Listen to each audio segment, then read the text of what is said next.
We live in a world ruled by algorithms. The music we listen to, the shows we watch, what we see on social media or Google, it's all algorithms. But how do these algorithms affect what gets made in the first place? The thing with algorithms is at their core, Say algorithm one more time. I dare you. What an idiot. Look, I started this little experiment where I wanted to use an iPod for a month, but things got out of hand, and I'm currently in week 3 with a new problem that I did not see coming. Last week was the first week. I started using the iPod for the month of June, talked to the author of the book Filter World, and explored how algorithms affect media, art, and the culture we consume. But then I started to wonder how algorithms affect what media, art, and culture get made in the first place. Oh, I also decided to leave social media for the rest of the month to, algorithms. So this video is week 2 in a 4-part series. I'll just keep digging this hole, the one that current me, week 3 me, is stuck in. Alright, roll the tape. Week 2, here we go. Guys, 2015 RAV4, check this out. Are you kidding me? Just connect a USB right there, and we're good. It's week 2 of my iPod experiment, and I love my iPod. No complaints. Yes, it's more work to get your music on there, and you have to decide what music to put on in the first place. But it's been really great. I'm paying more attention to what I listen to, and I even upgraded my headphones. Being off social media gives me a little more brain space, and I have more time for things like Questlove's new book. No, my iPod doesn't have 100 million songs on it, but it has my songs on it, my collection. It just feels different. I'm more connected to the music. I am noticing other subtle changes though. The iPod is changing my workflow. I unbundled the music out of my phone and then photos, and that's felt good for my brain, so then I figured I'd take out my notes too. A lot of research goes into my videos, a lot of laying out historical points, quotes, breakdowns, and other video clips. Then I have to put it all somewhere. I typically use Notion for this, dumping my notes in and typing a script after that, but lately I've been trying out using a good old-fashioned pen and paper. I love it. It feels like everything sticks with me better, and my brain can make connections better between elements. I'm still typing the full video script on my computer, but this one change has made a noticeable difference in how I feel. My brain is calmer. Now I'll let you in on a secret. The secret of YouTube. It's not about making great videos. Well, that's part of it, but that's only half of it. The other half is the title and thumbnail, the angle you present the video in. For every Dig in the Greats video, there are multiple titles and thumbnail options. Many channels do this. In fact, YouTube just released a thumbnail testing tool where you can upload up to 3 thumbnails and it'll try them out on different users and pick the best performing one. Why does this matter? Because you can have the greatest video in the world, but if no one clicks on it first, no one's gonna watch it. Subscriber counts don't actually mean much. Just because you subscribe, that doesn't mean the YouTube algorithm will automatically show you my video. So crafting a clickable title and thumbnail is crucial. This is a game that if you want to be successful on YouTube, you kinda have to play. Sure, there are exceptions, but this is the general rule. I want you to watch my videos because I pour my soul into them, and I want to take you on a journey and help you appreciate the music you love even more. YouTube wants you to watch any video that will keep you on the platform so they can keep serving ads. So videos that do that well are the ones that get surfaced by the algorithm. Thus, I continue to play the game, tightening the edit, while trying to stay genuine, trustworthy, and true to myself. This sounds cynical, but I think this is true of all online platforms. Instagram or TikTok or Facebook, they're all trying to keep you on the platform as long as possible in order to serve you ads. So whatever does that well, that's what you'll come across online. And often it feels like we're not making videos or stories or photos or sharing ideas online. We're making content for a platform. Jeez, bro. This week I had another gig, this time playing bass and DJing for a wedding in the hills of Malibu.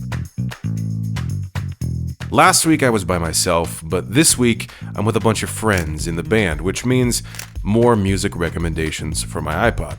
This is so sick. If you could recommend one album to put on my iPod that I should listen to. One album. Can I look through my phone? Yeah. Oh, absolutely. Yeah. You can do whatever you want. Okay.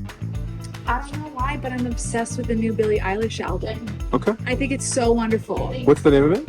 I think it's Hit Me Hard and Soft. I gotta ask this guy a question. He's out here filming content. He's on the clock. He's on the clock, and I got a gig question, and he's asking her about her album. I'm trying to get a gig going. Well, I'm gonna ask you too, Taking man. the grades here. Hit Me Hard and Soft. Jeez. That's the one. All right. Perfect. Okay, I'm gonna get it.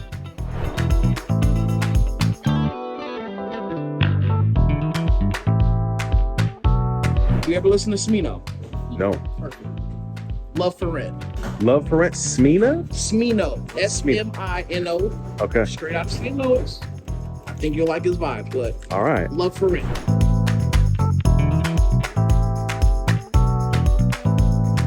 People Bryson, Reaching for the Sky. I think it's 1978, something like that. No skips. No skips on. You didn't want to say your own album that you came Well, out you with should. yesterday? I thought you were doing a feature on that. I thought there was like its own video for "Sorry to Keep You Up" by Payson Lewis, which just came out yesterday. Ray, R-A-Y-E, My 21st Century Blues.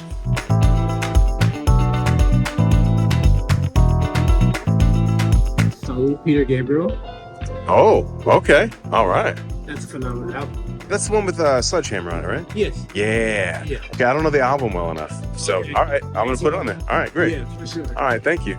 You better buy my album. Buy my album and play it on this trip. Like.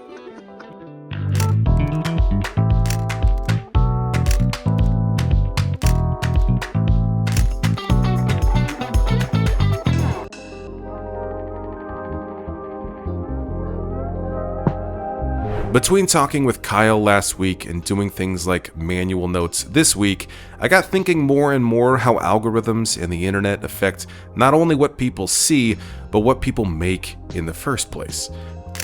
This is my friend Revel Day. He's a vocalist, songwriter, and artist who has about 75,000 monthly listeners on Spotify. He's also one of the most positive and just best people you'll ever meet. Did you ever have an iPod? I mean, yeah, when I was like in 6th grade. Yeah, man. Crazy. Now in 2024, it's easier than ever to record music, to make music, to put music out. Yeah. Like the flip side of that is because there's so much more noise Oh my to God. have to cut through. It's crazy, bro. How do you grapple with cutting through the noise? Cutting through the noise is such a weird part of what we do because it's so integral, but if it's too integral, it like poisons the entire experience. Yes. If the only point of what you're doing is to like be louder than, Yes. then that's what they're gonna see is that you're loud. Yeah. Like I've noticed a shift. It's talking about how the internet is changing. Yeah. And not only walls going up, but a shift of like organic reach. And Spotify will try to, artists you follow release a song today or whatever, but even there, like it's so hard to the people that have chosen to engage with you sometimes. Yes. It is so hard to still reach them. Yes. It's ridiculous. If you don't know that Instagram isn't pushing your videos to the people that follow you, Yeah. well then you'll just think that nobody likes anything that you're doing. And so Right, it's so right. important to understand, no, like there's a machine behind all of this. Yes. And so we have to be specific with what we're doing and what we're engaging with so that we're not confused. No, they're not showing people your videos. They're not doing it. Let me be the one to tell you. Separate from the internet, Okay. tell me about Dayfest. Dayfest was born from these same thoughts. It was born from, for clarity, Dayfest is a festival that I've been putting on, a light festival in Southern California, where I invite artists that are really good friends of mine who are so incredible. And we have a house band, and it's kind of a variety show. Let's all get together in a safe space on an afternoon and have a great time.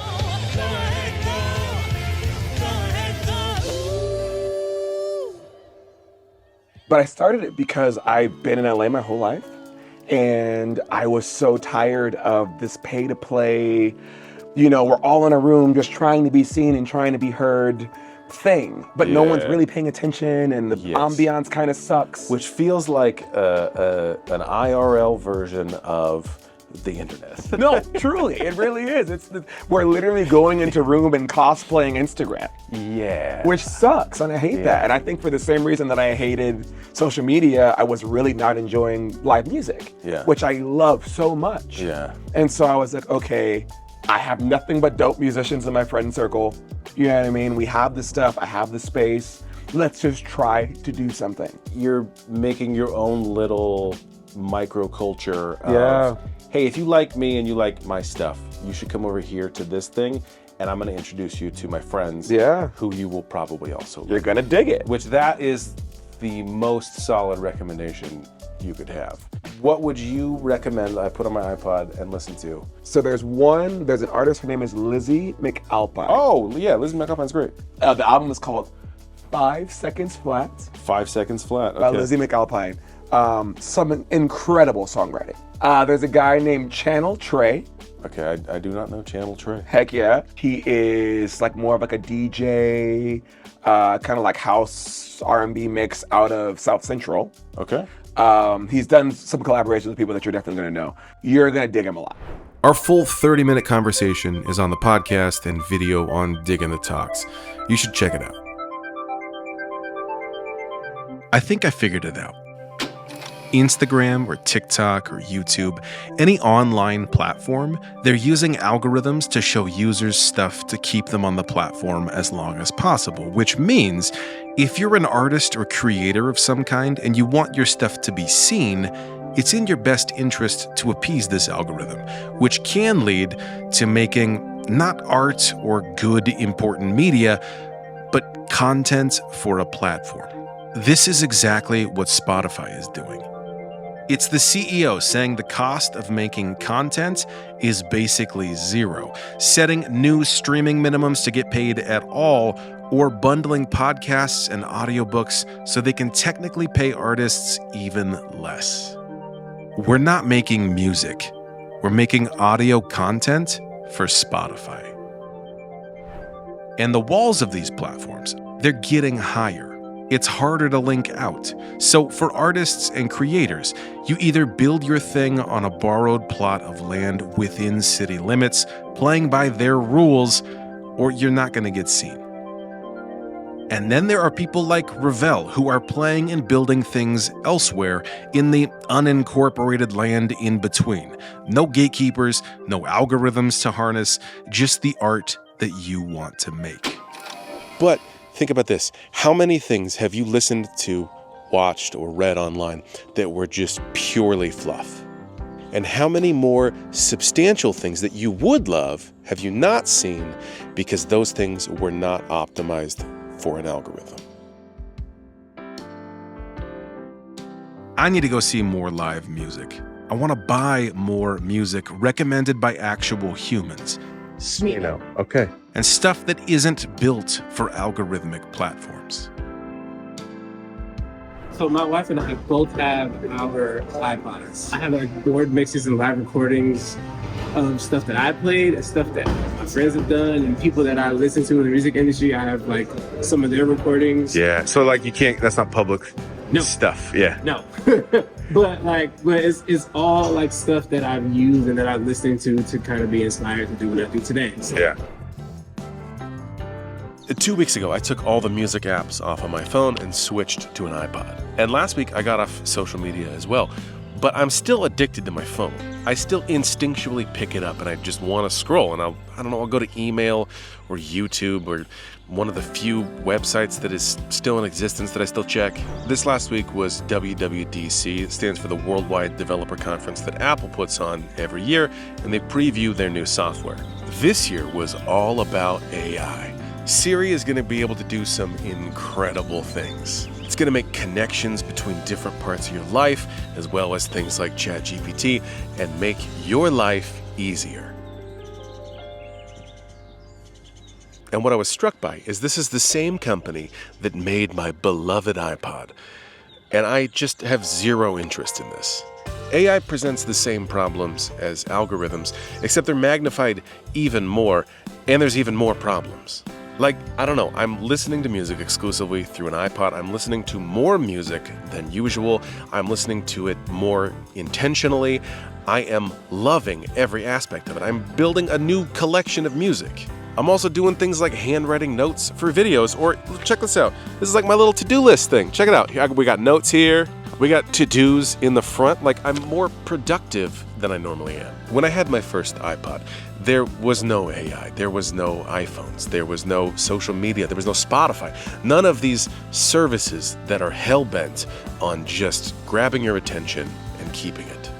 Like, I'm just gonna say it. For all the great stuff we have now, the pre-algorithm internet, in some ways, was better. There's gotta be a way to go back. I think I need to get rid of my iPhone. Boo, idiot. Oh, I'll just get rid of my phone. Week 2 me still has no idea what's gonna happen next week. Week 3, where I'm at now. Just keep digging that hole, man. Don't worry about it. I can't fault week 2 me, because that is still me. But yes, I started to now wonder, is the answer in the past? Like, is the old way of doing things better? I love my iPod. Being off social media is great, but if I go all the way back to all older technology, will that continue to make me feel better, more connected to music, people, my work, and life? In these videos, I'm sharing a lot more of my own life than I typically do, but there's another part that you're not seeing. The biggest part, actually. I have one more week left in this experiment, and I not only don't know how it will end next week, I don't know what I'm gonna do after it's all over.